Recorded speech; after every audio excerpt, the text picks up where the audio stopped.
The most important meal of the day, second breakfast. Hi, everybody. Welcome back to another Second Breakfast podcast. I'm Andy Roth alongside Phil Duvall. Say hi, Phil. Hello, everybody. Phil, we come to the end of our four-part Star Wars triptych, our forptych, our quad. I had a friend text me last night and say, which I was so excited he's listening to the show. He texted me and goes, "All right, enough about Star Wars. Something else now." He goes, "Enough about Star Wars. Should I see Deadpool or not? You guys need to let me know." And I was like, "I haven't seen Deadpool."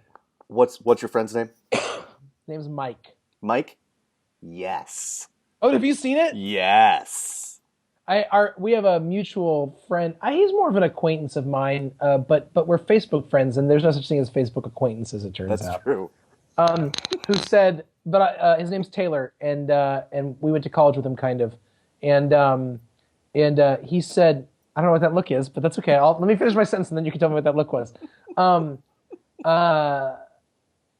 Like he said, if I was 14, that would be my favorite movie I've ever seen ever. That's a fair assessment. And I can't say that because when I was 14, Pulp Fiction came out. That's true. It was like, right. But I get what he meant, mm-hmm. and that's exactly the kind of movie I need to see. It's true. You will thoroughly enjoy it. And Mike, you should totally see it. And the look was, it's like being a little bit pregnant. We either went to college with him or we didn't. We went to college at the same time at the same place as this guy. And we actually actually we're in the same department as this guy. Exactly. This is not. And yeah. I had maybe 2 conversations with him the entire time. You got to remember, by the time he showed up, I was so checked out of a lot of things. It was a weird, I don't know how to talk about college in a way that is remotely reasonable. It was a weird. I think I've made that so clear to anyone who's listened to the show. College time. College was a college for college. Sure. College me. Anyways, but so it's so I guess what I want to say is that's no knock on him. I'm sure he's a lovely fellow. And that's why we're Facebook friends. Sure. But I just when I say I went to college with someone, it connotes in my mind like staying up till 4 a.m. talking about like just random things and shared experiences. If I can say I went to college with someone and had no shared experience with them, that's like, even though we like that's the degree to which he and I went to college together. I feel like I'm being a jerk, and I got no problems with him. He's a lovely man. You didn't go to college with him in the biblical sense, right? Like is that basically right? You went to college with him. I feel like, but yeah. So, folks, coming to the end of our quadtic of Star Wars episodes, we as we mentioned throughout, we were asking for mailbag questions, Star Wars themed mailbag questions, sent to what email address, Phil? secondbreakfastpodcast@gmail.com. That's second spelled out, breakfast spelled out, I guess. Podcast also. Okay, you get my point. At gmail.com. secondbreakfastpodcast at gmail.com. No dashes. Every time you spell it out, it's a train wreck waiting to happen every time. I'm actually surprised that you do it so quickly and well, and that's not a knock on you. It's that I know saying, I would totally screw that up if I were every going to time I do it. I'm like, don't mess this up, dude. And you know where I would screw it up? Breakfast. I would forget that. I wouldn't forget the A, but like my mouth would go faster than my brain, and I would go from the F to the S. Have you ever seen Patrice O'Neal's stand-up hour, Elephant in the Room? I have not. Okay, so first of all, and by the way, if you're listening to this and you have delicate sensibilities, do not watch this. Right. If, however, you are comfortable with ribald comedy, ribald, if you will, if you are comfortable with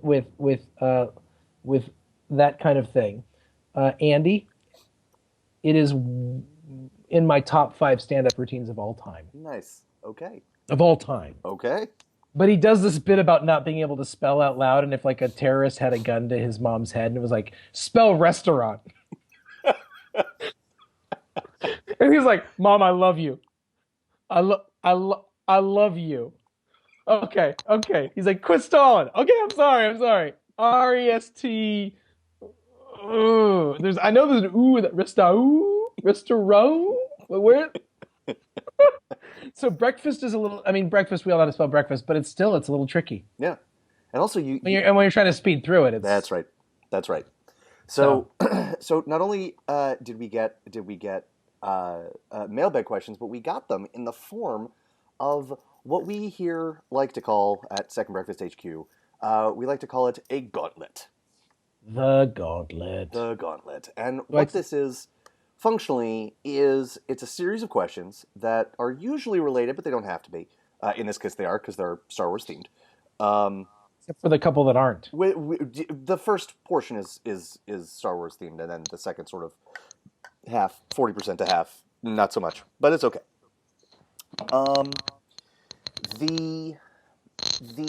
They are multiple choice, and they are designed to crush our souls.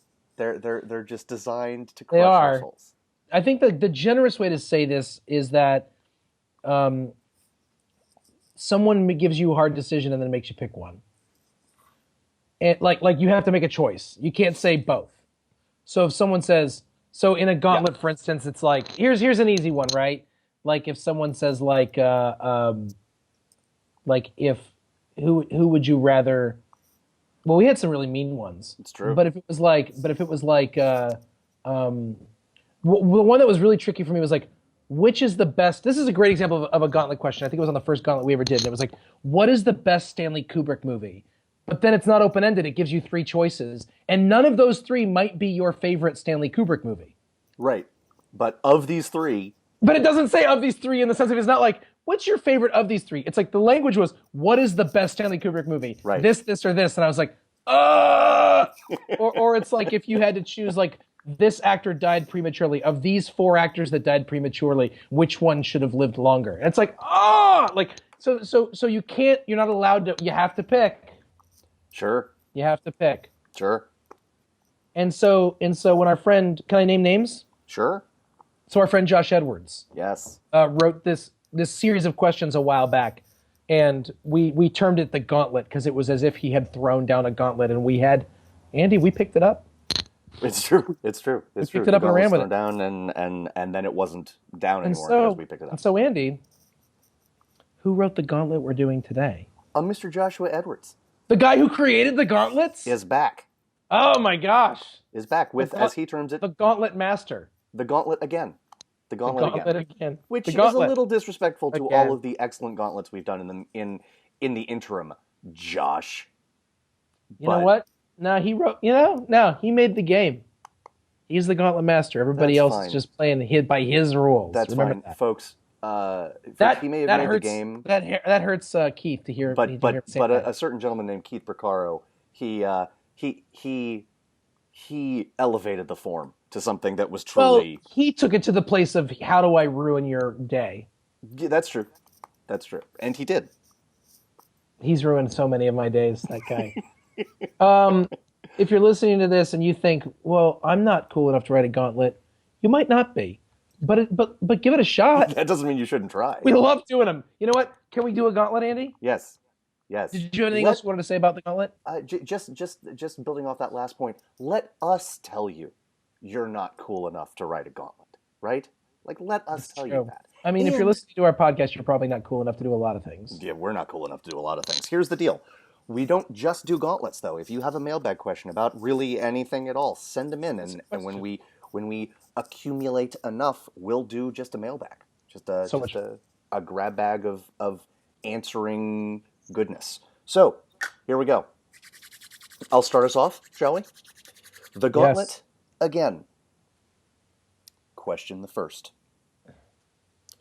Rank the Star Wars villains. Boba Fett,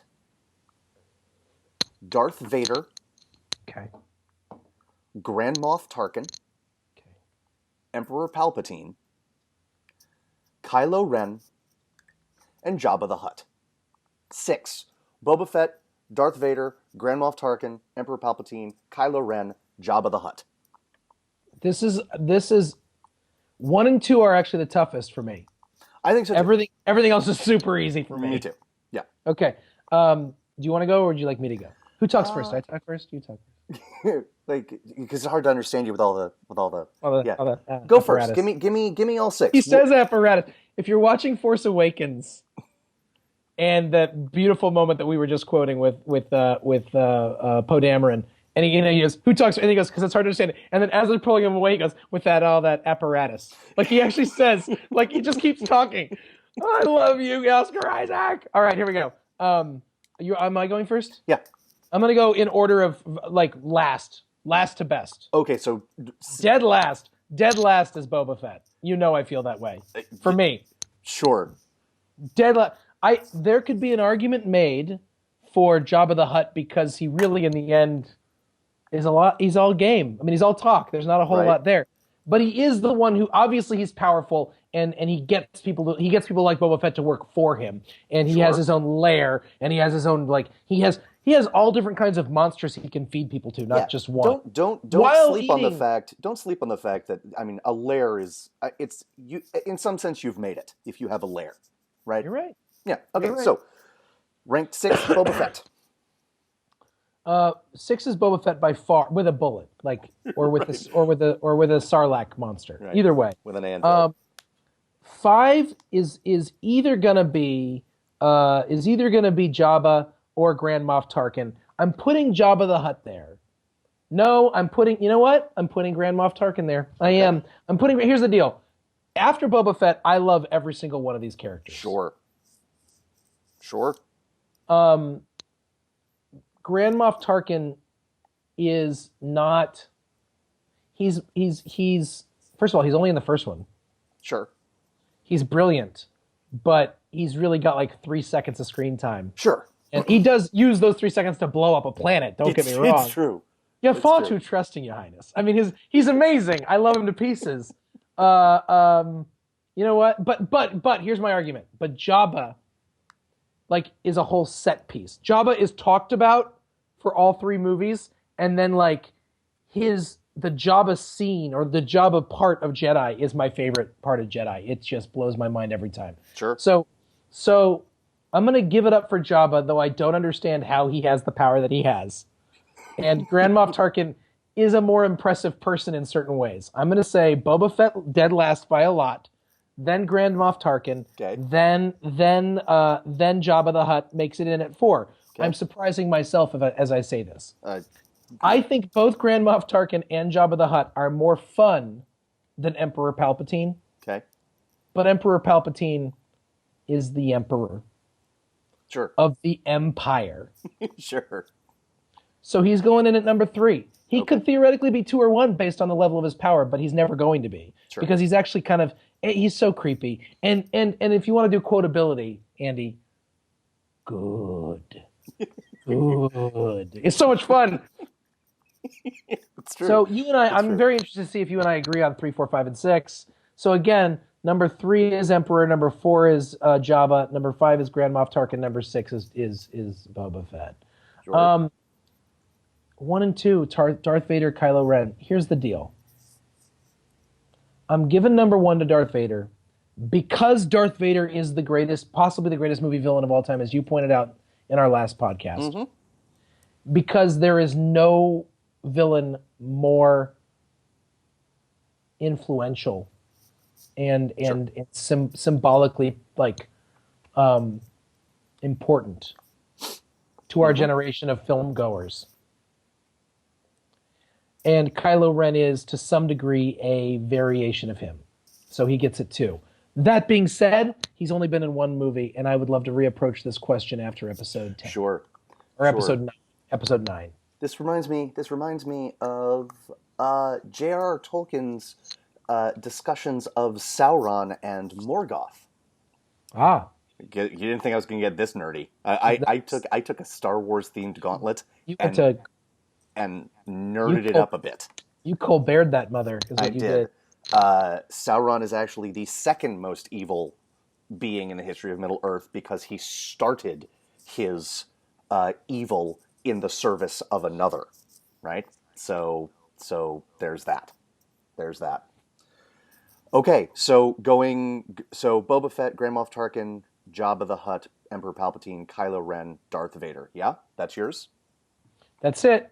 Okay. Give me your list, Andy. We don't agree on much. Oh. But I know I love you. Okay. I have no idea what just happened, but continue. I fancy myself having a great Aaron Neville impersonation in the song "I Don't Know Much, But I Know I Love You." I love it. Great. It was great. Yeah. Okay. So, counting down. Number 6, with an anvil, Boba Fett. Sorry, Mandalorian battle armor lovers. You've come to the wrong podcast. He gets no. We would argue more if we felt differently about Boba Fett. Right. But we don't. It's true. But we don't. Here's the deal about Boba Fett. Dude sucks. He is the worst. He's the worst. I would love to do a whole comic strip called Boba Fett is the worst, and then he would just like show up and being like, but I turned off my spaceship and got jettisoned with the trash, and I'd be like, you're the worst. And he'd be like, but I found, and I'd be like, you're the worst. And it would just be like him like edging up to people and trying to explain why he's awesome, and then them just being like, you're the worst. And that would be the punchline every time. Boba Fett is the popped collar of the Star Wars universe. He just is. Okay. Moving Continue. down. Jabba the Hutt coming in at number 5. It's a fair. I mean, I talked myself out of it. Yeah, I know. I love the lair. He's got a lair, right? He's got a lair. But I don't. Here's why I don't love him as much as anyone I ranked above him. He doesn't do much himself, and I have nothing but respect for the crime boss. But it's not like the people who I have ranked above him aren't also boss worthy, but they also get their hands dirty. You're right. I have a counterpoint, but continue. Say again? I have a counterpoint, but continue. Well, now is the time. Is it? Here's my counterpoint. Tell me the counterpoint. No one ever had a Grand Moff Tarkin toy growing up, but we all had a Jabba the Hutt toy, and it had this waggly tail, and you waggled the tail, and it made his face move, and he sat on the. That's all. Go ahead. Here's my counterpoint to your counterpoint. My counterpoint. Ranking, yes, Grand Moff Tarkin 4, and this is where it started to hurt. This was the one I was like, it hurts, right? Grand Moff Tarkin. The dude does not use the Force, and yet Darth Vader obeys him. Oh, Andy, well said. Like, yes, the dynamics of religion in that first movie are so interesting because on both sides of the fence, there's not a whole lot of like buy-in. Sure. Not a whole lot of buy-in. Yep, it's true. And the language he uses about your religion, your old time religion, is very fascinating. Yes. So, I mean, I'm just gonna say, like, Vader might be Palpatine's pet project, and the friend, but like that's not like. You're not wrong. But Grand Moff Tarkin flat out outranks him, just does. So that's why he comes in 4, and I wish I could put him higher. I do. I wish I could put him higher. It's great. Coming in at number 3, and this one hurt too. Oh, I know what you're about to say, and you're a jerk. Kylo Ren. I knew you were going to say that. I know you knew it. The only reason is because we've only seen him in one. We've only seen him in I one movie. enjoyed him more in this movie than I have ever enjoyed the Emperor in all 6 movies, if you consider the first 3 real. That's fair. But the only interesting part I might say of the prequels is seeing the machinations of the Emperor. I don't think it was done well, but I think it was done better than most other stuff. And Ian McDiarmid he's just good. He's just good at the role, right? Counterpoint. Tell me. All the outfits that Queen Amidala wears. You said the only interesting thing. That's another interesting thing. This is a slightly different definition of interesting, but yes. And watching you and McGregor turn into Alec Guinness. Also true. But I'm with you. But I hear what you're saying. You mean from a plot standpoint? Yeah, and just in the original trilogy, he is terrifying before we meet him, and he lives up to it. You're right. Right? Andy, you're right. But hold on. He is not yet. Kylo Ren, in my third spot, taking the bronze medal, he is hands down the most layered Star Wars villain there is. Period. Just period.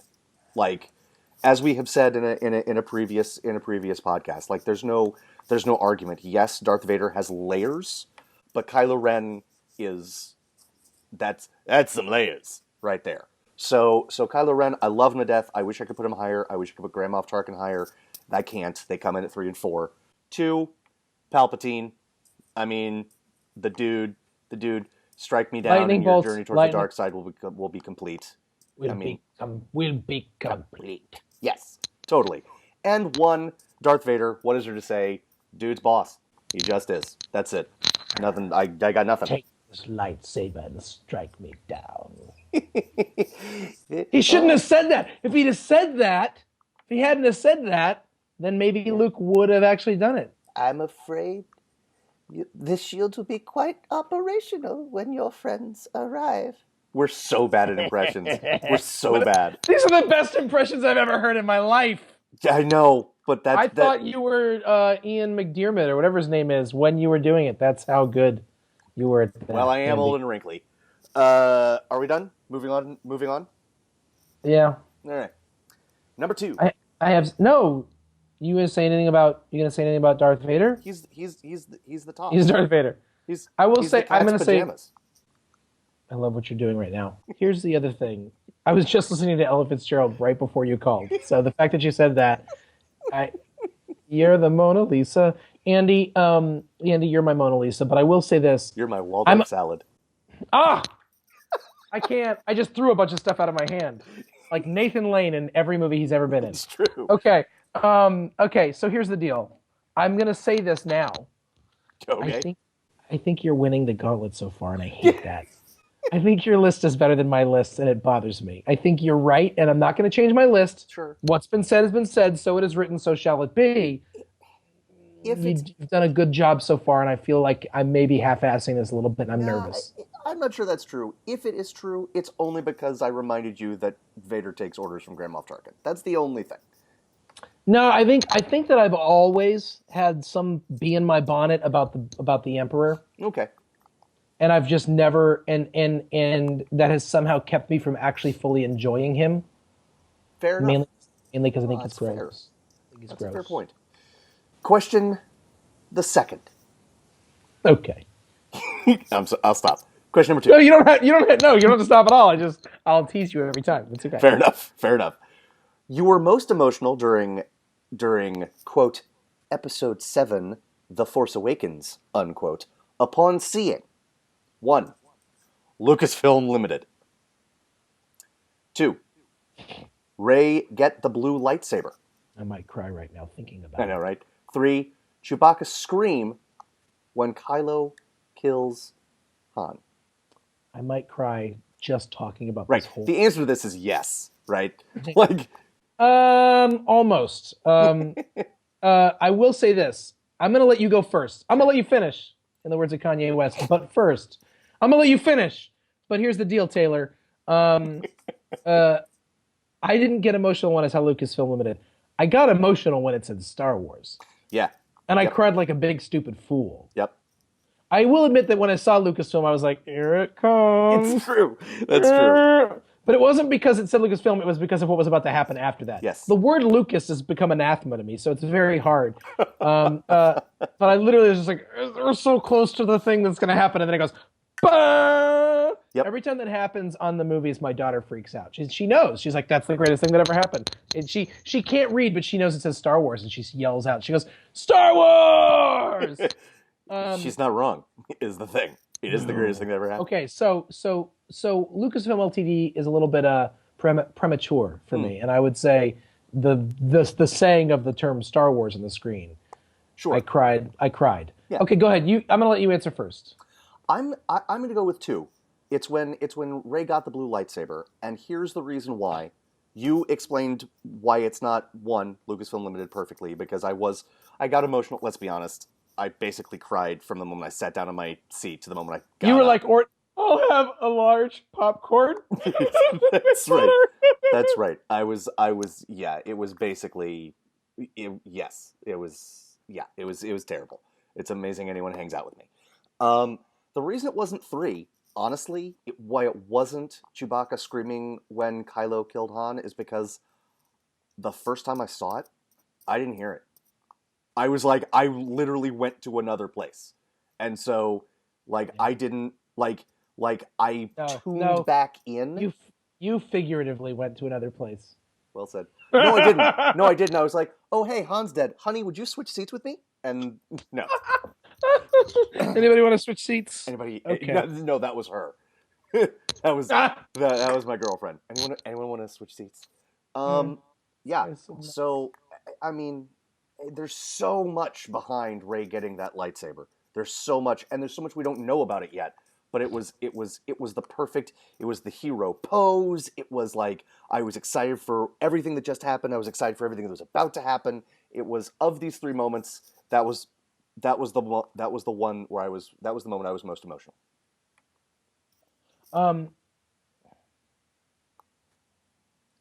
Yeah, Chewbacca screaming isn't the most emotional part of that scene. That's the problem. Yeah, that's right. That's right.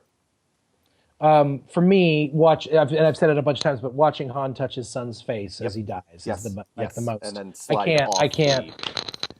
And then slide off the catwalk, which, I mean, there's got to be an OSHA problem there where there's no railing. I mean, it's just terrible. What is it? Where is that? Where is that planet? Italy? Like, how do you have that level of, like, it's terrible. Anyways, you think there was like a meeting with the architect, and he's like, so obviously we're gonna have a railing here, and Kylo's like, actually, hang on, like I don't know why I'm feeling a sense in the Force. Right, you know what? Let's just skip it. Give me a. You know what he said? Hey, you know what? If people fall off this, they get what they deserve. That's what he said. That is exactly right. I was in the medieval Italian city of Siena, and you go to the top of this bell tower, and they let you go to the top, and you get to the top, and you're like hundreds of feet up in the air, and like looking down over where your certain death is, and there's just this like wrought iron fence that goes up to maybe your belly, and a sign that says like, "Don't die." like that's the whole. There's nobody up there. Like there's no. Like you could just go up there and jump off. That's a thing you could do. Yeah. I don't recommend it. I'm not a fan of the suicides. But Andy, like that's come on. In America, that would never happen. No. So it's true. Oh, but apparently it would on Death Star 1 or whatever it's called. Death Planet. What's it called? Killer Base. Star Killer Base. Wow. When you say it out loud, you realize how dumb it sounds. It's okay, true. So I will say that I was not that Rey getting the lightsaber. Now remember, he asked the question, you were most emotional upon seeing. Well, I've seen it 5 times. Of these moments, I was not emotional the first time I saw Rey get the lightsaber. Mm-hmm. I was still, because she was still a new character and I hadn't fallen in love with her yet. Sure. By the 5th time I saw it, that was easily my favorite part of the movie. So, ta-da, it worked. Right. Of those 3, that is definitely the part where I'm the most emotional. Sure. All right, that's my answer. We share that moment. Nice. Okay.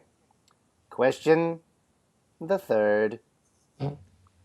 Okay. Lineage theory you most support. Spoilers. Anyway. Rey is a Skywalker. Rey is a Kenobi. Rey is a different kind of badass. Let's get one thing straight. She's already a different kind of badass. Okay? Oh. All right, that's it. I'm done. It's been done. You tried it. I know you don't care about this. Like I know that this is not the most interesting thing in the world to you. I still have an answer though. I'm excited to hear it. You don't want to go first? You want me to go first? I'll go first. It makes a lot of sense to me that she's a Skywalker. It just makes sense. It makes knowing what we know now, it makes more sense than anything else. It is Luke's lightsaber that calls to her.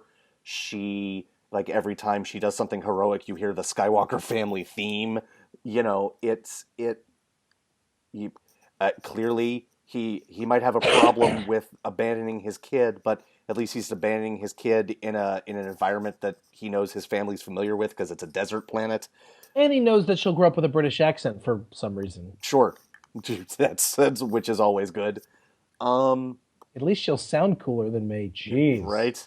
Ugh. Tashi Station to pick up some power converters. That's it. It wouldn't. Having said that, I don't care. Like if she's a Kenobi, awesome. As long as it's adequately explained, I don't care.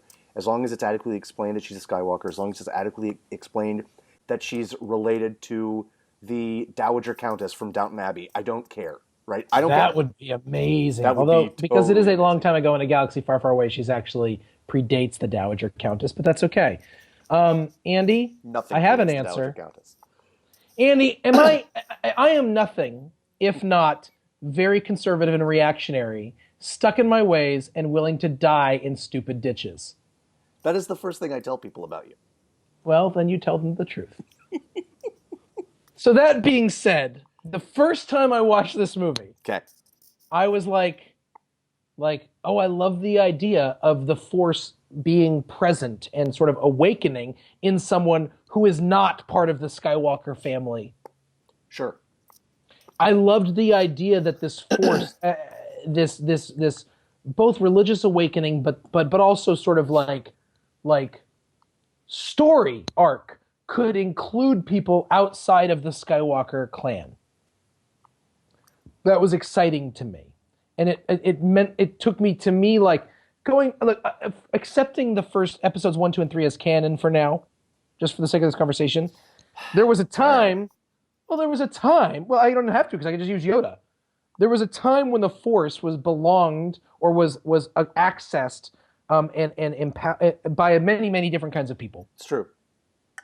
And if the Force is what they say it is, which is essentially God, Yep. that which animates all things, then it doesn't just belong to one family, and it's not just a family story. It's a story of galaxies and how galaxies exist and how that which creates the galaxy is present in all things. So that's interesting to me. Mm-hmm. So okay, so I was really enjoying the idea that new blood was brought into this. Sure. And then immediately people were like, "Oh, she's a Skywalker, obviously," or "Oh, she's a Kenobi," which came out of nowhere, and I was like, "Okay, that's fine, whatever." I still don't fully understand that theory, but that's okay. Well, there's like this. I think it goes. There's like the Clone Wars are accepted within the Star Wars. I'm gonna sound so boring while I talk about this because that's how little I care about it. But here we go. The Clone Wars were accepted as part of the Clone Wars cartoon, as part of the Star Wars canon. So the things that happen in the Clone Wars cartoon are true in the movies. Even and Obi-Wan Kenobi had a lover, and one of the so point being, she could be a Kenobi. I support her being a different kind of badass altogether. Almost entirely because that was my first inclination, and I would just love to be right. Because really, I can't think of anything that would make me happier than being right at any given moment in the day. Sure. But in this particular situation, I also like what it would imply, and I like what it could do. I like how it could take the Star Wars universe into different places. Sure. If it and would free it from some of the concerns of it being a rehashing or a very sheltered a galaxy universe, whatever you want to call it. Sure. So that's my answer. I like it. I think it would be great. I support that she's a different kind of badass altogether, mostly because it's what I want. I would have no problem with that. Question the fourth. Most poignant Star Wars death. 1. Obi-Wan Kenobi. 2. Han Solo. 3. Darth Vader. Or Anakin. You go ahead. Okay, first of all, I don't care what anyone says. Obi-Wan is not the most poignant Star Wars. No, it's not a poignant death at all. Come on. I don't look. That sounds crazy to say. It's a very memorable death for us. Now, if you strike me down, I should be more powerful than you could possibly imagine. And Yep. then he just holds the sword up. And if you take episodes 1, 2, and 3 seriously, which would make you a confusing human being, I could see how it becomes like thinking about the fact that they were clearly very close. Yep. Allowing him to kill him becomes more poignant in that way. Yep. But for me, for our whole generation, and I can't be anything other than what I am, for our whole generation, that's the first, like, you only know Obi-Wan Kenobi in that movie. Mm-hmm. And by the way, Obi-Wan Kenobi himself ain't that bummed out about dying this way. Truth. Well, If anything, he's sort of like, maybe like more eager than I would be. Right. I don't have to deal with sand people and Jawas all the time anymore. Fantastic. Right. So Luke's known him for about 24 hours, during which apparently he's gotten just a ton of training, which includes basically like putting a helmet on with the blaster shield down and swinging blindly at stuff. It. Right. It's totally. it's amazing training. Yep. So Obi-Wan's death is not the answer for me, and he does hang out in the second and the third one in a way that makes me be like, I don't really miss him because there he is. It's true. And I'm not really sad because he keeps talking. I think he has more conversations with Luke after he dies than before. Without a doubt. So Without a doubt. I'm just saying. Yeah. Okay.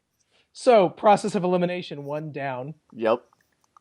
The answer should be. Now listen, another prejudice here, clearly.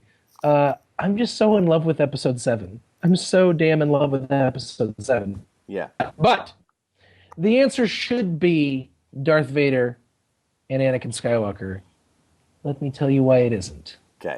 First of all, it should be because it's amazing how much emotion we can read into Darth Vader's mask face while he's deciding to kill the Emperor for his own son. Yep. It might even be the answer. I think it might be the answer. But again, and he has that moment with his son, and although it's all happening very quickly and it's very rushed, a poignant. So then maybe it's the most poignant by that word. That's the trouble. Here's the thing. There's no Han Solo's not a Force guy. He may believe that it exists. Yeah. But like, Luke kills his own. Well, Luke's dad dies for him, saving him. Yes. And then Luke gets to take up the mask, and like, if you take it off, you'll die. It's too late for me. It takes it off. There's Nothing this can crazy, stop that now. Crazy gnarled face. Right. But then what happens immediately thereafter is, again, he sees his dad all hanging out in a robe next to Yoda and Obi-Wan, and they're all like, and they're like going like doing like this to each other, like, huh? See, it's just the Force. We're all together. It's okay. Uh-huh. Okay, both of those deaths, like, have victory in them. Obi-Wan is victorious in death. Yes. So is Darth Vader. Yes. Han just dies. His son murders him.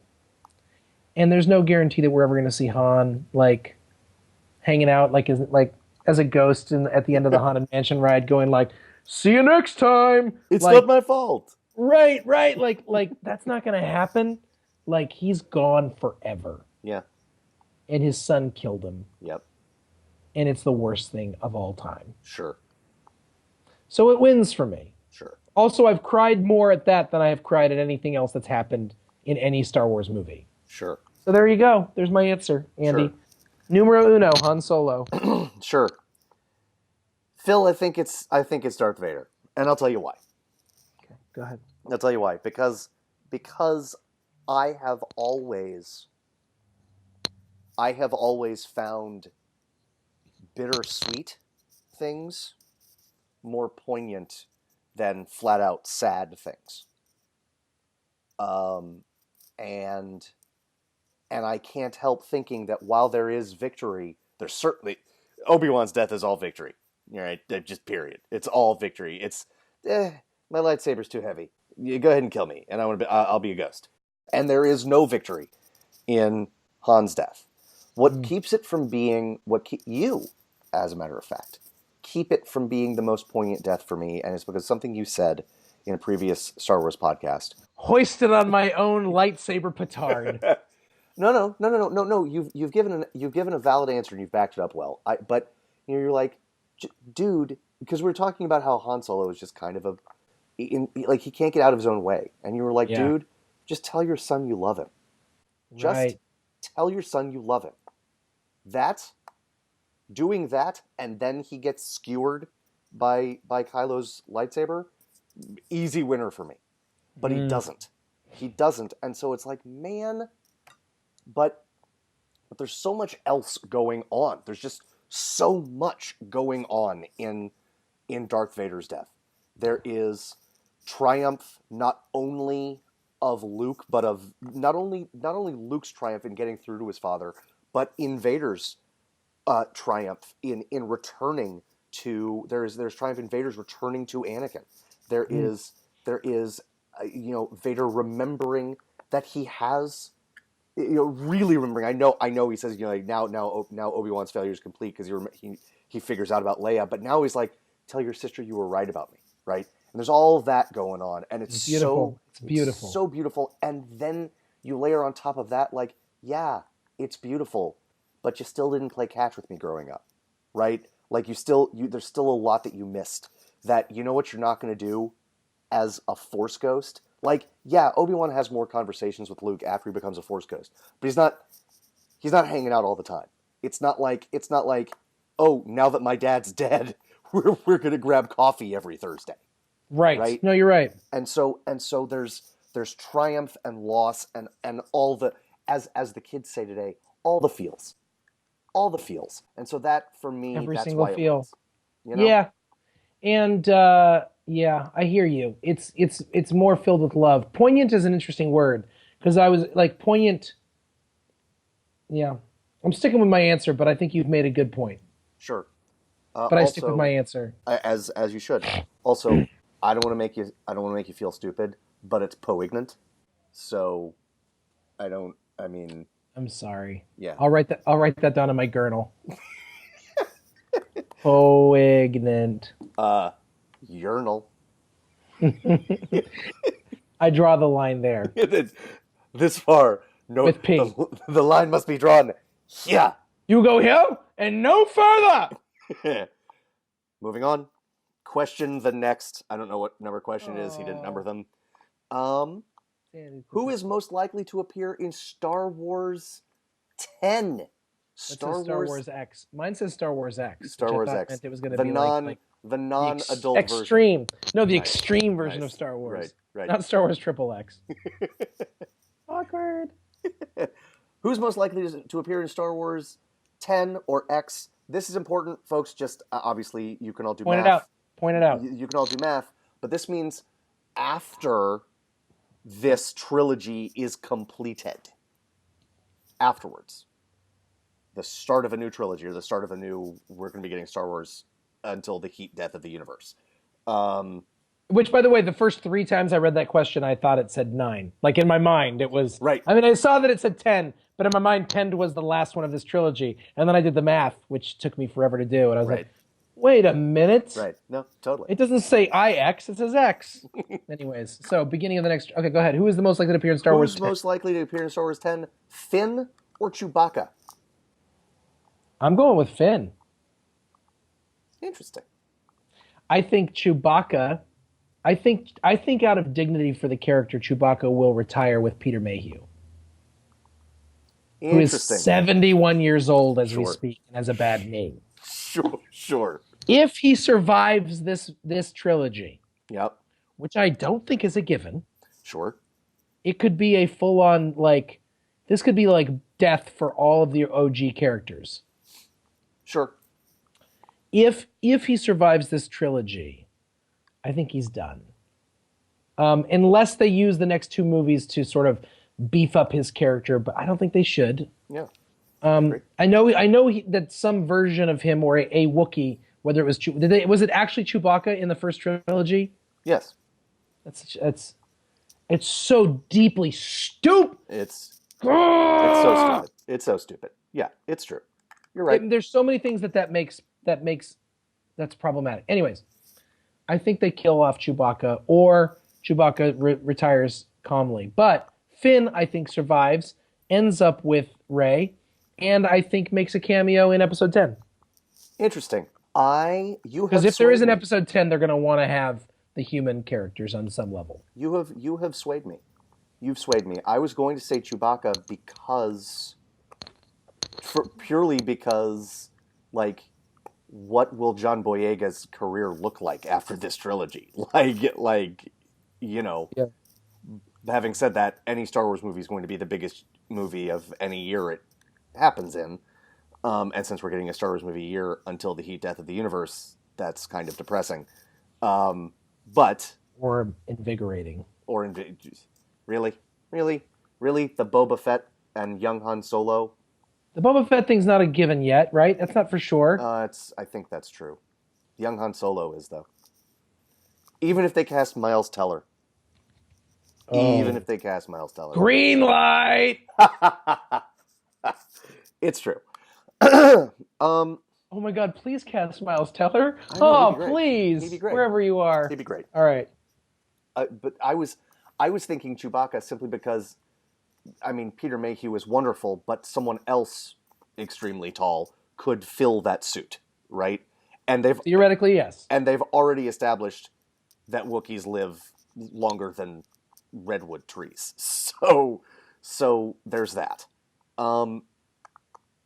But I think you're right. I think they're going to want an anchor. I think Finn as the Han Solo character ish is a great way in for the audience, right? In much the same way that Han Solo was the first of the original trilogy characters that we saw in episode 7. I could see Finn being the first or the only sequel trilogy character to show up. Yeah, you've convinced me. Finally, I think we're back on even footing. It's taken me so long. Thank God the Gauntlet's so long. I'd have been out of this years ago. All right. Question next. We're gonna pick it up. Rank these force powers in the order you would prefer to have them: mind trick, chokehold, telekinesis, force bolts. I'm gonna go first. In fourth place, force bolts. Interesting. Because they're evil. As opposed to the chokehold, Andy. Give me a second. Okay, continue. Because they're evil. I'll leave it there because in third place, the chokehold. Because it's evil, but I could also see using it against my enemies. Like, I'm not going to electrocute people to death with lightning. But like, oh.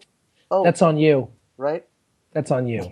but like every time somebody every time somebody annoys me, they maybe they don't even put it together, right? Well, the other thing is you can always just like stop choking them, right? So they're like exactly, and then you're like never mind, and they go what? Exactly. No, it's exactly right. That's exactly right. Force bolts a little more final, right? And no, not to be fair. He force bolted Emperor. I'm going to use force bolt like a verb. The Emperor force bolted Luke for a while, and Luke didn't die. Yeah, Luke's a Jedi, and also you give him a little force bolt, like with a pinky, like a little pinky force bolt, like but it's still like you'll never prove it was me. Like, yeah, we got like 7 cameras on you, like force bolting that guy, right? Whereas like the chokehold. Let's be honest. The only reason that we see Darth Vader like squeeze his fingers together is because it's a movie, right? He doesn't have to use his hand to do that, right?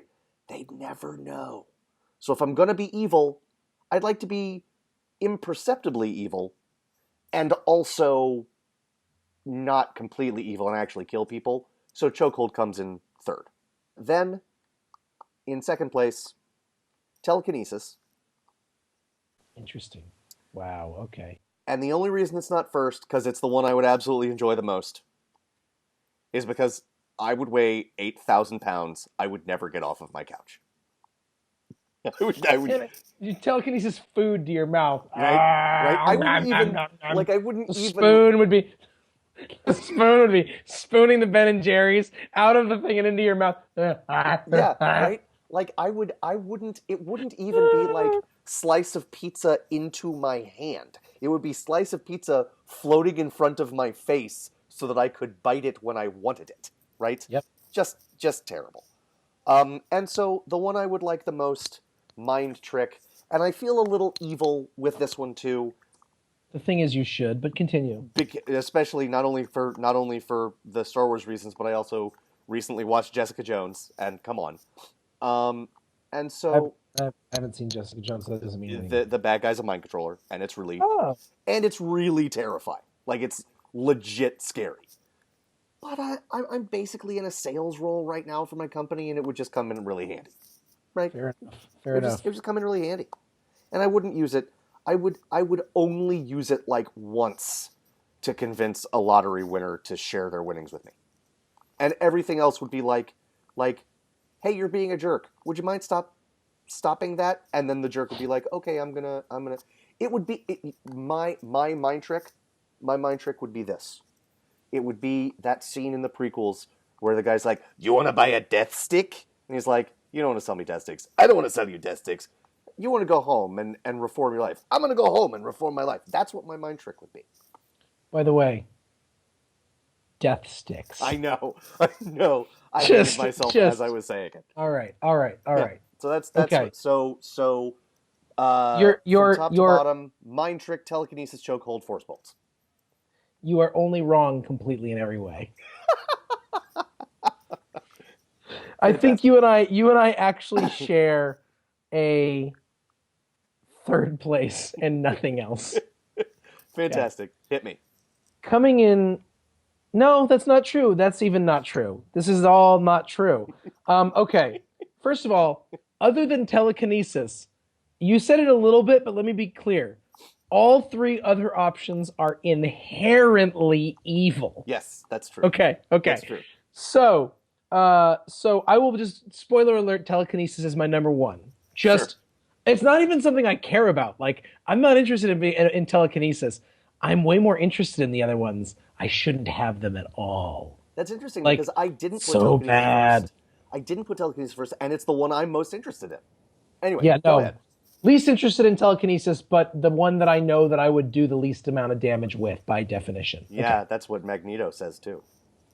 No, but I just know me. Like I know that I know me well enough to know that like I wouldn't use telekinesis to like I might use it to like make like I don't know, like little pieces of I'd clean up the house with it. Sure. I'd sit there and I'd be like, this house is a mess.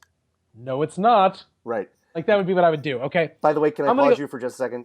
Yeah. I know that Magneto is not telekinetic. I know that's not what his power is. You know what I mean. I'm not directing that at you. I'm directing at all the people who are firing off angry emails at me. Go ahead. Right. Those people, just go away. Licensed No, I'm kidding. Listen to our show. Always listen to our show. Indeed. But just know that we mock you. Okay, no, and I don't even mock you. I just don't care. Here's the deal. You're right. I know you're right. Okay, I'm going to start. I've already told you what number one is. I'm going to go down to 4. I'm going to drop to the bottom. I'm going to put chokehold at number 4 because it literally only has evil implications. I can't. I'm only ever hurt people with it. It is literally a choking. Yes, that's true. So the answer to that is no. It's just no. Because anything I could use it for, I could plausibly use telekinesis for to do the same thing. Like, oh, well, you could use the chokehold of the force choke to like stop an armed intruder from coming into your house. You know, like they're coming in, they're about to kill your kid, and then you. Wow. No, I'm giving you a great. So you're also objecting to it on the grounds that it's redundant. No, I like it. I like it. Right. It's also like yeah, I could do that, but I could also just like use telekinesis to throw him up against the wall, like. You know, or fling the gun from his hand. So same. Okay, so that's numero uno. I've always thought of as a choke, force choke as sort of like its own kind of telekinesis, but that's fine. Sure. Okay, so it's 4th. 3rd is mind trick. Mind trick is by far the most enticing to me. Sure. I too am in sales, as you know.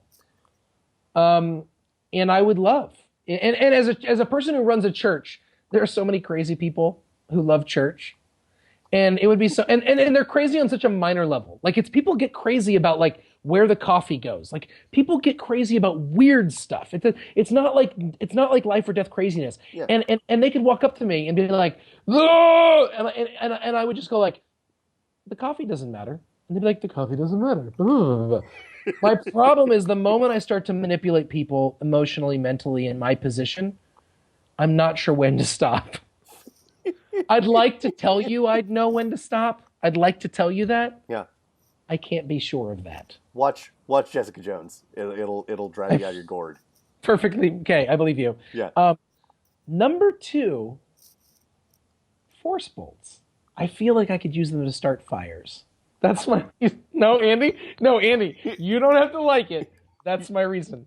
Like set the wood up in the fireplace and then be like, whoosh, fire. Or like how do you like your steak? Rare? Zzz. There you go. There's your steak. Okay. Just so long as we're not talking about starting a fire, as in you're using your telekinesis to keep a door arson. Locked. You're right. Keep a door locked and then like your enemies are locked in their house or something. No, good point. I'm not talking about fire start. Right. I'm talking about like I feel like I could use it for to kindle fires, and I'd be comfortable with the usage of the force bolt. Okay. For that purpose. Okay. Or perhaps to like again to use it as a deterrent without murdering people. I think, but maybe not. I don't know how force bolts work completely. Sure. Again, you make a good point in pointing out that so far the only people we've seen use them are evil. Yeah, and also you could. Well, I just spitballing here, right? But you're someone after church one day you see somebody they're like everybody else is long gone. There's someone there, and you're getting really like, you okay? And they're like, yeah, I'm okay, but I sure could use a jump. My car could use a jump, and I don't have any jumper cables. You're like, I got this. I got this, right? We'll crack the knuckles, which you don't need to do just for show. Hey, everybody needs a show. That's you got to right. make it look good, right? Yeah. Okay. No, right. Okay. So the number one then becomes telekinesis, as I said. I like it. That's my order. I like it. All right. We only have one Star Wars question left, and then we have like a lightning round of, Andy, can we do all these, or are we stopping here and using the rest for a second gauntlet? Let's keep it pure Star Wars. The last Star Wars gauntlet question: which is the most important Star Wars scene? Okay. If you strike me down, I shall become more powerful than you can possibly imagine. Obi-Wan's death in Episode 4, Star Wars: New Hope. No, I am your father. Darth Vader, Episode 5, The Empire Strikes Back. 3, you've failed, Your Highness. I'm a Jedi, like my father before me. Episode 6, Return of the Jedi. Okay. Can I pause for a moment, Andy, and say, I want us to marvel at the construction of this question. I love it, right? One from each of the movies. One quote from each of the movies. Yep. Clearly, each moment is deep by the fact that he's chosen them. They're all memorable lines, and they all are not only memorable in and of themselves, but then speak to like the fullness of each movie itself. Yes. Great work. Also, here's the big thing I want to point out. Tell me. This is where this becomes like the MVP conversation in baseball. Okay? Everybody has problems. Just if you're not sure what I'm talking about, Andy knows what I'm talking about. Andy, in the conversation about who gets the baseball MVP, AL MVP, or most valuable player award. Yep. There is this strange dynamic where does it go to someone who's on a team that is a winning team, a team that goes to the playoffs, or does it just go to the best player in the game? And some people believe that the most valuable player goes to the best player on the best team, or the best player of a team that matters. Right. And others say, no, it's just the best player in the game. Right. And then they go, but the best player in the game might be on a losing team, and then by definition, they are less valuable to that team. Right. So MVP means what is the most valuable. So that wording here, Josh has done something similar where he has used the term, what is the most important Star Wars scene? Truth. Important to what? He doesn't tell us. So if we were going to be sticklers and do the MVP thing and say, well, I'm going to say valuable means having the most value, meaning blah, blah, blah, blah. If I'm going to say most important, then I might actually choose number 1. If you strike me down, I shall become more powerful than you could possibly imagine, because it's completely and utterly puzzling at first. How could that be? But it speaks to the reality of the larger framework of this story as a spiritual story in which there is a force. Yeah. And that things aren't necessarily how you think they are, because there is something much larger at work in this galaxy. Mm-hmm. So from that standpoint, and it's the first time really where that becomes clear. Yeah. Yeah. So if we're thinking about Star Wars as if we think of the Force as an essential part, or the central part of the Star Wars or oeuvre, then that might be the most important.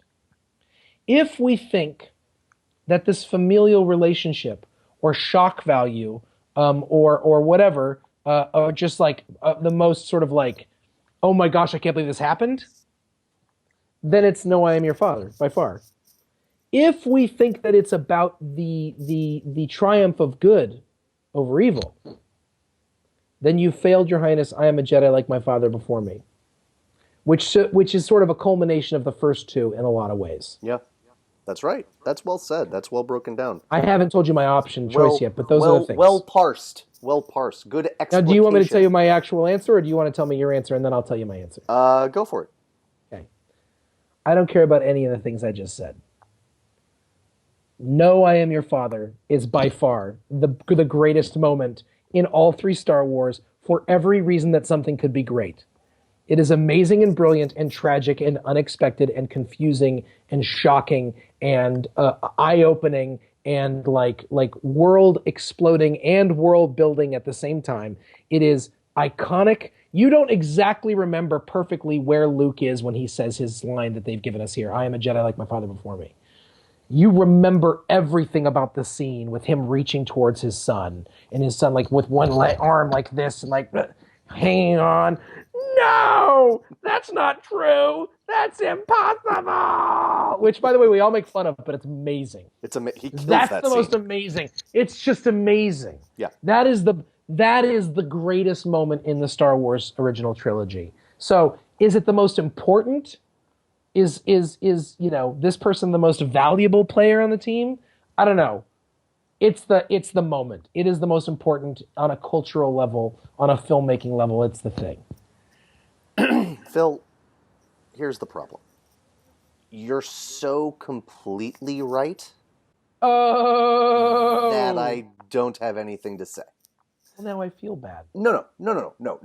Of course you're right. Of course you're right. And of course its